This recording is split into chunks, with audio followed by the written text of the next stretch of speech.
अस्सलाम वालेकुम। सुघड़ बहू मेरी आज की कहानी। लेकिन कहानी शुरू करने से पहले अगर आप हमारे चैनल पर पहली दफ़ा आए हैं या आपने अभी तक सब्सक्राइब नहीं किया तो बिया और माला को सब्सक्राइब करना ना भूलिए। पुराने वक्तों में जब किसी लड़के या लड़की का रिश्ता किया जाता और ख़ानदान से रिश्ता आता तो ये कहकर रिश्ते को तरजीह दी जाती कि अपना अपना होता है, मारेगा भी तो छाँव में ही फेंकेगा। मगर आज ऐसा कोई असूल नहीं रहा। ससुराल ससुराल होता है। ससुराल बनकर तो सगी खाला के यहाँ भी फ़र्क आ जाता है। दीवार के साथ दीवार मिली हो तो भी तौर अतवार बदल ही जाते हैं, लेकिन इतना ज़्यादा फ़र्क कि अक्ल शऊर, सलीका, सुघड़ापा सब धरे का धरा रह जाए, मेरी समझ से बिल्कुल बाहर था। हम 5 बहन भाइयों में बड़ी बाजी और भैया के बाद मैं तीसरे नंबर पर थी। मुझसे छोटे मेरे 2 बहन भाई और भी थे। मेरी अम्मी अक्सर व बेशतर कहा करती थी, हमारी सहर जिस घर भी जाएगी अपने सुघड़ापे से वहाँ 4 चांद लगा देगी। मेरे बनाए खाने जो भी खाता उंगलियाँ चाटता रह जाता। हत्ता कि मेरी राना भाभी भी मेरे सलीके और मेरे खाने पकाने से बहुत ज़्यादा मुतासिर थी। सहर इज़ दी बेस्ट, ये तमाम दोस्तों का मुश्तरका मौक़िफ़ था। अपनी यूनिवर्सिटी की बेस्ट डिबेटर थी मैं। यूनिवर्सिटी के मैगज़ीन की सबसे अच्छी राइटर मानी जाती थी। मेरा काम हमेशा से सराहा जाता था, घर हो, यूनिवर्सिटी हो या दोस्त अहबाब। बहरहाल इन तारीफ़ी असनाद और फ़िक्रों का दमखम मेरे मेके तक ही रहा। मेरा यही सलीका और सुघड़ापा ससुराल में मेरे लिए इतना अजियतनाक साबित होगा, ख्वाब में भी नहीं सोच सकती थी। दरअसल ख़ानदान में तो कोई मेरा हम उम्र था नहीं, सब मुझसे बहुत छोटे थे। यूनिवर्सिटी से फारिग हुई तो अम्मी ख़ानदान से बाहर ही मेरे लिए रिश्ते तलाश करने लगी। उन्हीं रिश्तों में से ज़मीर अली का इंतखाब किया गया। मैं भी चूँकि मुतवस्सित और सफ़ेद पोश घराने से ताल्लुक़ रखती थी और ज़मीर का भी गर्चे घर अपना था मगर नौकरी बस गुजारे लायक ही थी। ज़मीर 6 बहन भाइयों में दूसरे नंबर पर थे। उनके बड़े भाई की शादी हो चुकी थी, एक खूबसूरत बेटे के बाप भी थे। ज़मीर से छोटी उनकी 2 बहनें और फिर 2 छोटे भाई। सब बच्चे स्कूल कॉलेज जाने वाले थे। शादी की पहली रात ही मुझे अंदाज़ा हो गया था कि ज़मीर बहुत नरम हूँ और सुलझू तबीयत के मालिक हैं। घर रहने से ज़्यादा काम करने को तरजीह देते हैं। शादी के हफ्ता भर बाद ही नई ज़िंदगी से आने वाले अखराजात में इजाफे के मद्देनज़र उन्होंने अपनी कंपनी में ओवर टाइम लगाना शुरू कर दिया। उनकी इस कदर मेहनत और हलाल कमाने की लगन ने मेरे दिल में उनकी कदर व इज़्ज़त में जहाँ इजाफा किया, वहीं मेरे ससुराल के फूहड़पन ने मुझ जैसी नफीस तबीयत की मालिक लड़की को परेशान कर दिया। नई बहू से मीठा पकवाने का यहाँ कोई रिवाज मुझे नहीं लग रहा था कि होगा, चूँकि यहाँ तो सालन रोटी बनाने को भी जुए शीर लाने के मुतरादिफ मुश्किल अमर समझा जाता था। बड़ी भाभी सारा दिन अपने 2 साला बेटे में उलझी रहती थी। सास मारे से एक कच्चा पक्का सा सालन पका कर रख देती जो 3 दिन तक यूं ही फ्रिज के अंदर बाहर घूमता रहता और बिल आखिर डस्टबिन में फेंक दिया जाता। शाम में जब बड़े भैया और ज़मीर दफ्तर से आते तो नज़दीकी करियाना स्टोर से अंडे मंगवा कर ऑमलेट बना लिए जाते। अगर किसी बच्चे को दिन में या शाम में भूख महसूस होती तो वो भी जाकर करीबी दुकान से अंडे डबल रोटी लाकर अपने पेट की आग बुझा लेता। ससुर पहले ही फोत हो चुके थे। सास भी बाकी का सारा दिन टीवी के सामने सास बहू के झगड़ों और सियासतों पर मबनी ड्रामे देखने में गुजारती और आजकल की लड़कियों की चालाकियों पर खूब तौबा तौबा करती। घर में सफाई करने को काम वाली आती थी। वो कहते हैं ना, जैसी रूह वैसे फरिश्ते के मुतरादिफ काम वाली मासी भी घर वालों की तरह काम चोर थी। सास के सामने बहू की और बहू के सामने सास की 2 को 4 बनाकर सबको अपने हाथों में कर रखा था। मैं जो गुजरांवाला से शादी होकर लाहौर आई थी, गर्चे में 1 घंटे 1.5 भर के फासले पर था, मगर फिर भी यूँ महसूस करती जैसे 7 समंदर पार आ गई हूँ। मैंने देखा था बड़े भैया और ज़मीर दोनों ही बहुत मेहनती और सादा तबीयत के मालिक थे। रात के घर आते, जो मिलता खाकर अपने बिस्तरों पे दराज हो जाते। सुबह सवेरे उठकर जल्दी दफ्तरों को चले जाते, नाश्ते भी वहीं करते क्योंकि वो वक्त घर की औरतों के आराम का होता। यही हाल बच्चों का था जो तैयार होकर भूखे ही स्कूल जाते। नाश्ता बनाने या करवाने का यहाँ कोई लाड प्यार न था। और तो और ये देखकर तो मैं हैरान रह गई, हफ्ते में जितनी दफ़ा भी मेहमान आते 400-500 का बेकरी का सामान चाय के साथ रखने के लिए मंगवाया जाता। ایک آدھ بسکٹ ہی مہمان کی پلیٹ میں اور باقی 18-19 بسکٹ اہل خانہ کے پیٹوں میں ہوتے۔ پھر جب کریانے والا ادھار لیے گئے سودے کے ساتھ لمبی چوڑی لسٹ اور پیسوں کا مطالبہ کرتا تو میری ساس کا اپنے بچوں کے ساتھ عجیب طرح کا جھگڑا شروع ہو جاتا۔ ایک ایک پیسے کا حساب کیا جاتا۔ ہر کوئی اتنا زیادہ بل بننے کی وجہ دوسرے کو گردان رہا ہوتا۔ ادھر مجھ جیسی سگھڑ اور سفید پوشی کا بھرم رکھنے والی لڑکی کے لیے گھر کا یہ ماحول سہانے روح بنتا جا رہا تھا۔ میں نے ایسے کئی قصے بھی سن رکھے تھے جہاں سسرال والے بہو سے گھر کا کام کاج نہ کرنے پر بیزار رہتے تھے۔ شادی کے ہفتے بھر بعد ہی میں نے اپنی باقاعدہ ذمہ داریاں سنبھالنے کا ارادہ کر لیا اور باقاعدگی سے گھر کے کام کاج میں حصہ لینے لگی۔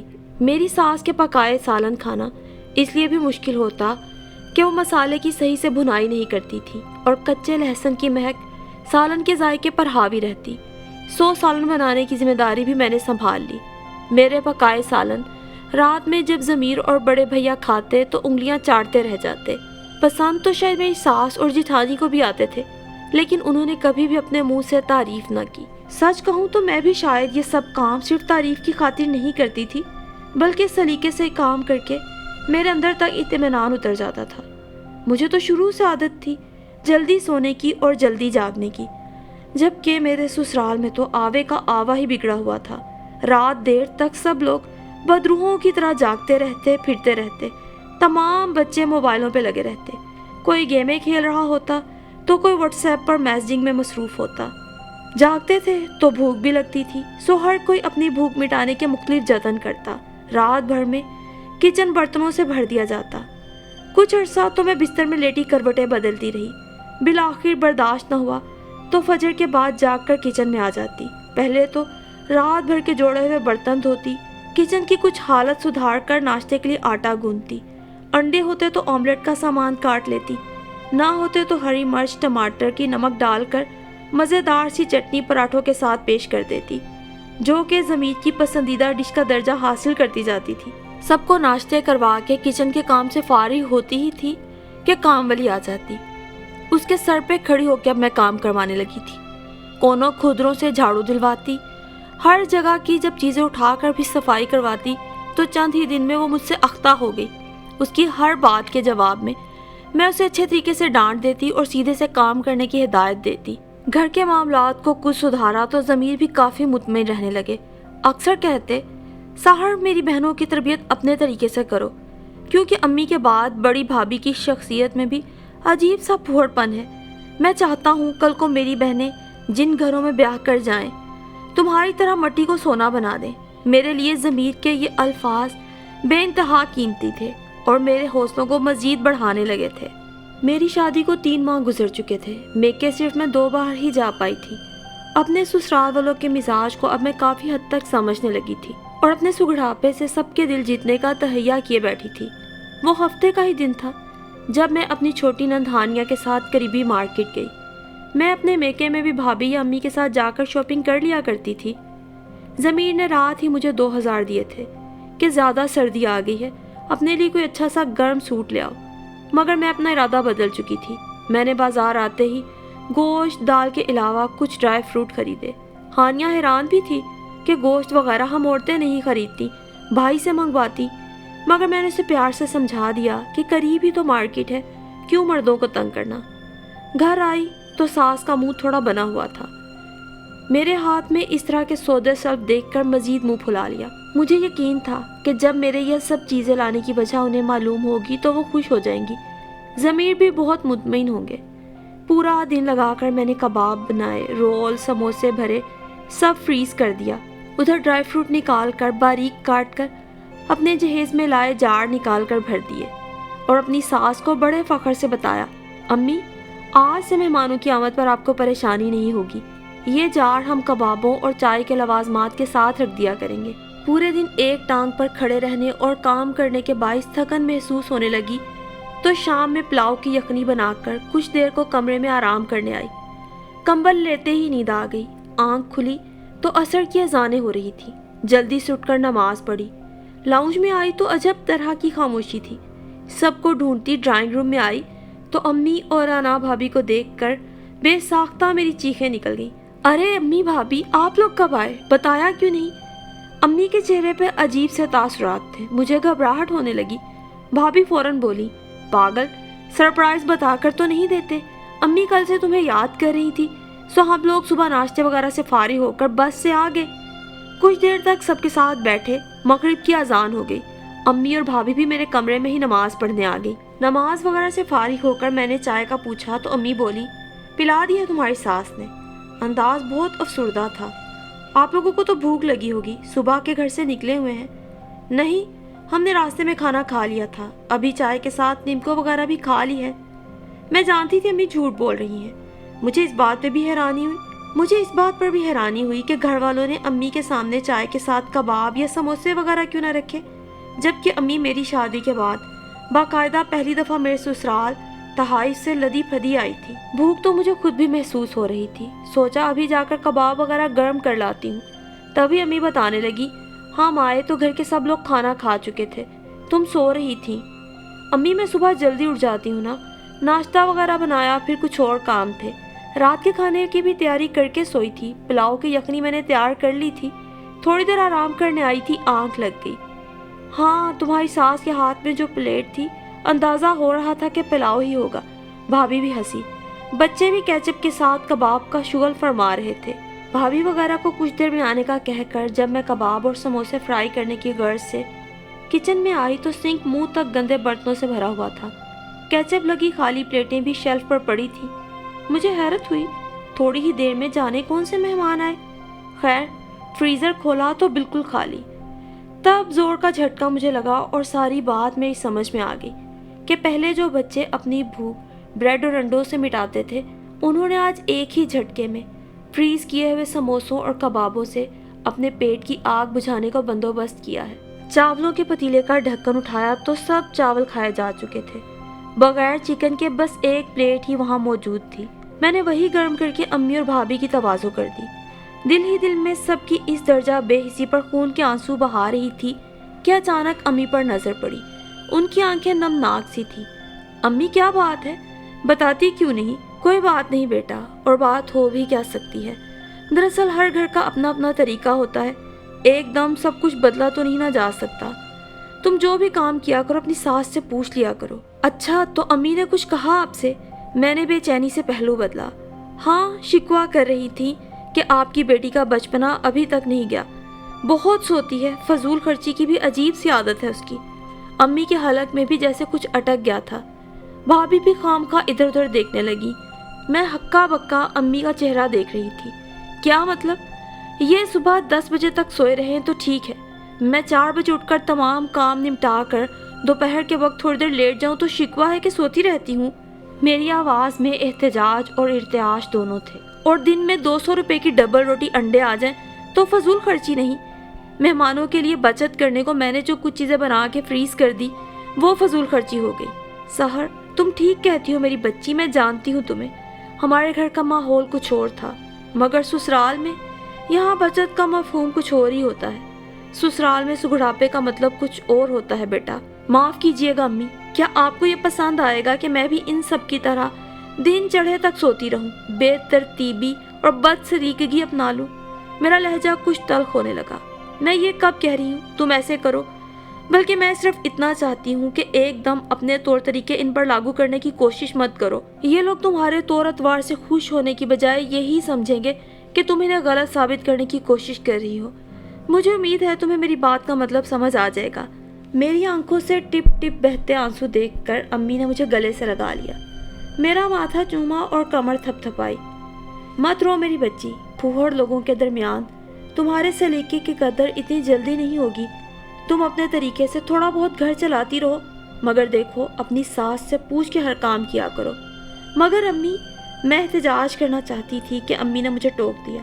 बस, अब कोई बहस नहीं, मुझसे तुम सिर्फ ये पूछो कि अम्मी मुझे ये सब कैसे करना है।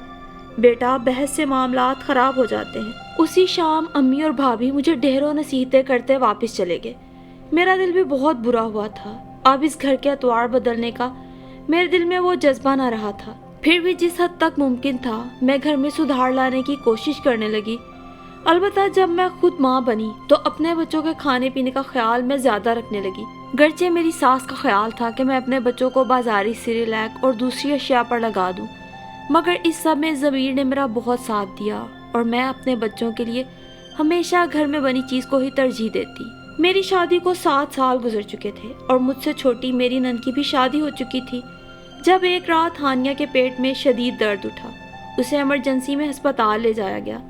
درد کم کرنے کے انجیکشنز لگا کر ڈاکٹروں نے جان چھڑوائی اور اسے گھر بھیج دیا۔ طبیعت میں علاج کے باوجود بھی بہتری کی بجائے مزید خرابی آنے لگی۔ درد سہنا بھی ہانیہ کے لیے ناقابل برداشت ہونے لگا۔ بالآخر اسے ایک سرکاری ہسپتال داخل کروایا گیا۔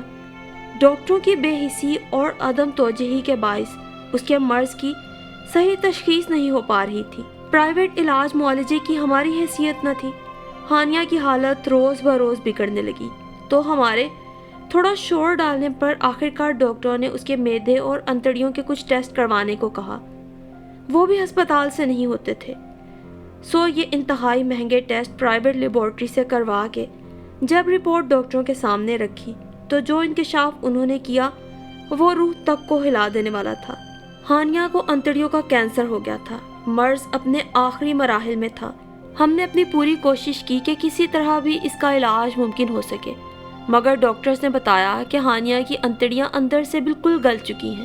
غیر معیاری اور کیمیکل سے بنے بازاری کھانوں اور اشیاء کے بے انتہا استعمال نے اس بیماری کو مزید اس کے جسم میں پھیلایا ہے۔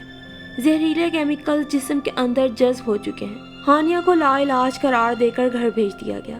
اس کی باقی جتنے دن کی بھی زندگی تھی اس میں اسے نشہ آور ادویات ہی ڈاکٹروں نے وقتی سکون کا آخری حل بتایا، سو وہ ان ادویات کے زیر اثر وقت گزارتی۔ ہوش آتا تو درد سے چیختی، اسی درد، ہوش اور بے ہوشی سے لڑتی۔ 24 سالہ ہانیہ، جس نے ابھی دنیا بھی نہ دیکھی تھی، اپنے خالق حقیقی سے جا ملی۔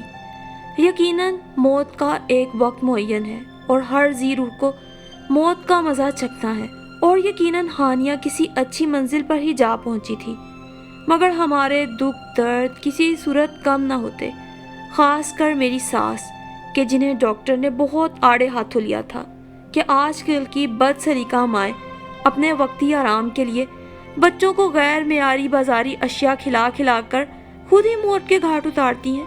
وقت گزرتا رہا، ہم سب کو تو جیسے کیسے صبر آ گیا، مگر میری ساس کی آنکھیں تو اب ہر وقت نم ہی رہتی تھی۔ وہ بھی ایک معمول کی شام تھی۔ میں کچن میں کھانا بنانے میں مصروف تھی۔ میری ساس شاپنگ کرنے کے لیے باہر گئی ہوئی تھی۔ واپس آئیں تو مجھے آوازیں لگانے لگیں، ساحر، او ساحر، ادھر آؤ، یہ سامان پکڑو، آج کے بعد ہر چیز تم گھر پہ تیار کرو گی۔ میرے گھر میں اب بازاری کھانے پر بالکل پابندی ہے۔ کیچپ، چٹنیاں سب گھر میں بناؤ، جو کہو گی میں لا کر دوں گی۔